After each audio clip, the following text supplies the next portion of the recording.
discuss the possible emergence of Cyril Ramaphosa as President of South Africa is a social commentator based in New York, Ureka Rosawita Katjari. Thank you very much for joining us.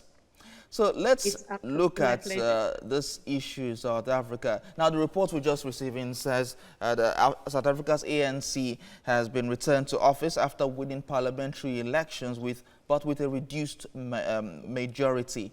What's your take on that? Yeah, my take on that is I am always elated when African elections are concluded in a peaceful manner, which seems to indicate this was the case with the South African election. So that's power to Africa right there. On the other hand, as for Cyril Ramaphosa being elected, it's a wonderful thing, but of course he's one of the regular leaders in the ANC.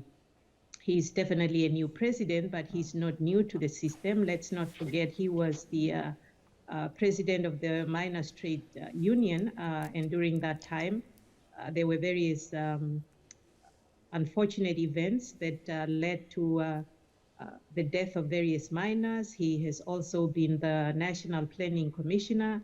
He was the deputy president. So yeah, I mean, he's well seasoned, but he has also been part of all these development. He's not necessarily new, just a new face. As for the ANC, indeed, it is running its course, and until they solve the masses' problems of basic needs, unfortunately, they are going to see themselves go down. All right, so let's, in 2014, the ANC won by 62% of the vote. Now, 2019, the ANC won by 58% of the vote. Do you see a shift in mindsets of South Africans who, especially with the issue of corruption that had bedeviled the ANC, leading to the ouster of Jacob Zuma? Absolutely. There's a big shift as indicated by those votes, especially the progression from the last election to this election. And let's not forget that the youth of South Africa is just about to be the majority, and they really have no experience per se with apartheid and what took place other than what they read in history books. So the ANC is definitely going to continue having to evolve. And as I indicated, until they resolve some of these issues, I mean, unemployment of especially the youth is at its highest. So come next election, unless if they resolve some of these major issues, they are definitely going to be overtaken. So let's look at the reactions and mindset of South Africans regarding this. Now, you talked about the larger population of voters being the youth. How do you think the people, especially youth, are taking this news, and how will it affect his presidency?